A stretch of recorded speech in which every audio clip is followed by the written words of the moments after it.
En 1789, mientras el rey de Francia se hundía en la bancarrota, un banquero suizo se hacía rico apostando a que caería. Cuando la monarquía cayó de verdad, ese hombre no huyó con su fortuna a otro país, como hicieron tantos. Se quedó, cruzó de bando, y terminó siendo el ministro que financió a los mismos revolucionarios que acababan de derrocar al rey.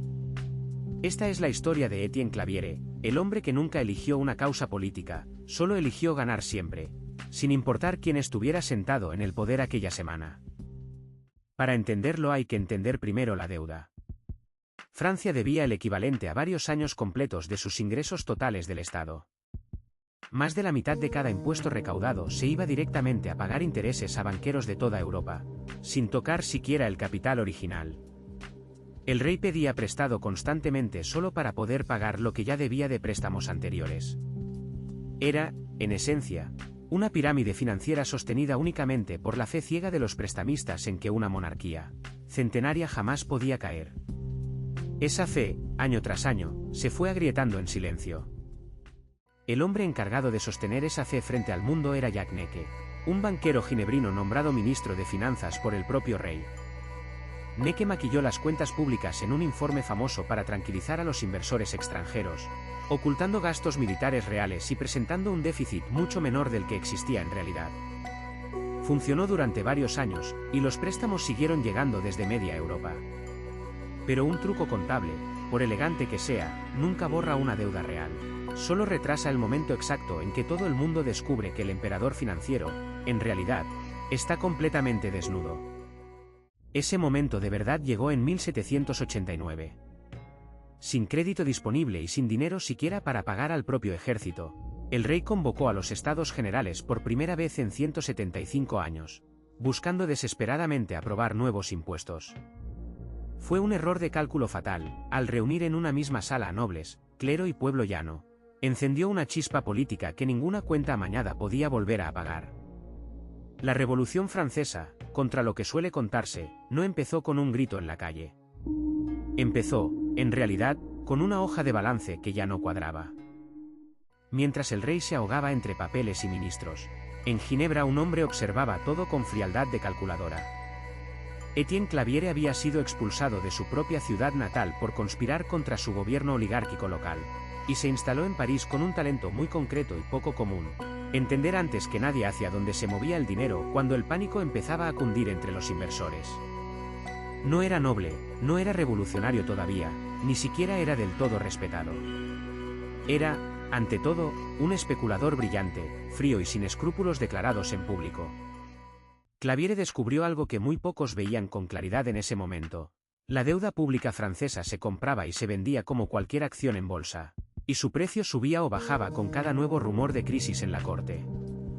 Empezó a apostar sistemáticamente contra los bonos del rey, vendiéndolos a corto usando información privilegiada que obtenía de sus contactos políticos bien situados en París.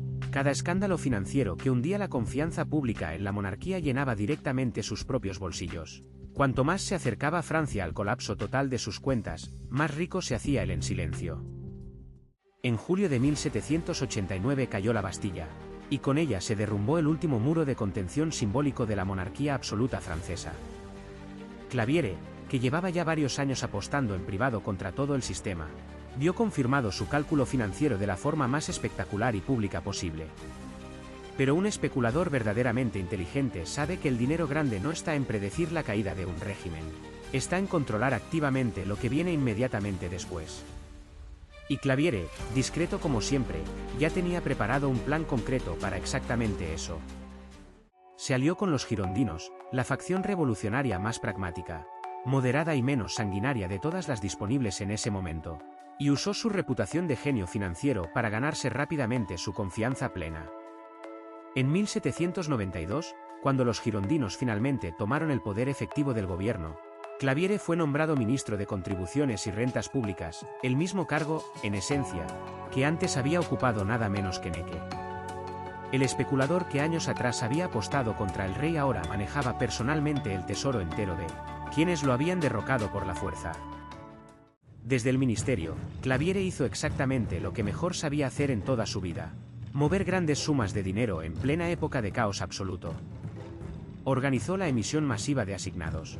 El nuevo papel moneda revolucionario respaldado por tierras confiscadas directamente a la Iglesia Católica, y canalizó fondos urgentes hacia el ejército revolucionario que en ese preciso momento luchaba, simultáneamente contra media Europa coaligada. El mismo instinto financiero despiadado que antes había ayudado a hundir a la monarquía ahora sostenía, de forma muy literal, toda la maquinaria de guerra de la revolución. Pero Claviere no era, ni de lejos, el único banquero jugando esta partida peligrosa. Mientras él financiaba desde dentro al gobierno de París, miles de nobles y financieros huidos, los llamados emigrados, se instalaban en ciudades como Coblenza y Londres, y usaban el resto de sus fortunas personales para armar y equipar ejércitos contrarrevolucionarios enteros. Las mismas familias bancarias europeas que antes le prestaban dinero al rey ahora, sin ningún pudor, le prestaban dinero a quienes juraban públicamente restaurarlo por la fuerza de las armas. El dinero europeo, en la práctica cotidiana, terminó financiando ambos lados exactos de la misma guerra civil. La suerte de Claviere cambió de golpe cuando la revolución, ya radicalizada, empezó a devorar a sus propios moderados sin piedad alguna. En 1793 los jacobinos, mucho más extremos e implacables que los girondinos, tomaron finalmente el poder absoluto durante el periodo conocido como el Terror. Claviere, acusado formalmente de conspiración y también de enriquecimiento personal ilícito, una acusación que, para ser justos, no era del todo falsa, fue arrestado junto al resto de la cúpula dirigente girondina. El hombre que había sobrevivido siempre cambiando hábilmente de bando, esta vez, ya no tenía a dónde más cambiarse. La noche antes de subir al cadalso, ya solo en su celda helada, Etienne Claviere se clavó un cuchillo directamente en el pecho sin dudarlo. No quiso esperar a la misma guillotina que él, en cierto modo indirecto, había ayudado a financiar con sus propias decisiones políticas y económicas de años anteriores. Murió exactamente como había vivido toda su vida adulta, adelantándose al mercado, calculando con frialdad el momento exacto antes de que otros decidieran por él. Fue el final trágico de un hombre concreto, pero desde luego no fue el final del patrón financiero que él mismo había inventado. Tras el fin del terror llegó el directorio, y con él toda una nueva generación de financieros especializados en la guerra. Gabriel Oubrar amasó una fortuna verdaderamente descomunal suministrando armas, uniformes completos y víveres a los ejércitos revolucionarios y, más adelante, también a los propios ejércitos de Napoleón Bonaparte. Igual que Claviere antes que él, Oubrar no defendía en el fondo ninguna bandera concreta, simplemente le vendía suministros a quien estuviera dispuesto a pagar el precio pactado. Se hizo tan rico y tan poderoso con los años que llegó incluso a prestarle dinero directamente al propio Estado francés al que oficialmente decía servir. Mientras Francia entera ardía en sucesivas guerras napoleónicas, en Frankfurt y en Londres crecía en paralelo otra dinastía financiera todavía más ambiciosa, los Rothschild. Nathan Rothschild organizó personalmente el transporte de oro británico a través de líneas enemigas activas para poder pagar puntualmente a las tropas de Wellington en España, moviendo grandes sumas de dinero por rutas clandestinas que ni siquiera los propios gobiernos controlaban del todo bien. Su red familiar de agentes no preguntaba nunca de qué lado exacto estaba cada frontera que cruzaban. Solo necesitaba que el oro llegara puntual a su destino final, costara lo que costara conseguirlo. Existe una leyenda muy repetida en libros y documentales, que Nathan Rothschild se enteró antes que ningún otro inversor del resultado final de Waterloo, y ganó así una fortuna colosal especulando con esa ventaja secreta de información. La mayoría de historiadores serios que han revisado a fondo los archivos familiares originales consideran hoy esa historia bastante exagerada, casi un mito construido después de los hechos. Lo que sí está realmente documentado con pruebas es algo bastante menos dramático pero igual de revelador. Su fortuna creció financiando pacientemente ambos esfuerzos bélicos a la vez, sin apostar nunca en exclusiva por una sola bandera. De Necke a Claviere, de Oubrar a los propios Rothschild, la misma lección se repite con cada nueva guerra a lo largo de la historia moderna. El capital, cuando se le deja actuar libremente, no tiene ideología propia ni bandera fija, tiene, simplemente, apuestas calculadas con frialdad matemática. Mientras reyes y revolucionarios se mataban entre ellos por decidir el futuro político de Francia, un puñado de banqueros descubrió algo que ningún bando quiso jamás admitir en voz alta ante el pueblo: que financiar el conflicto, y no ganarlo, era en realidad el negocio más seguro de toda la historia moderna.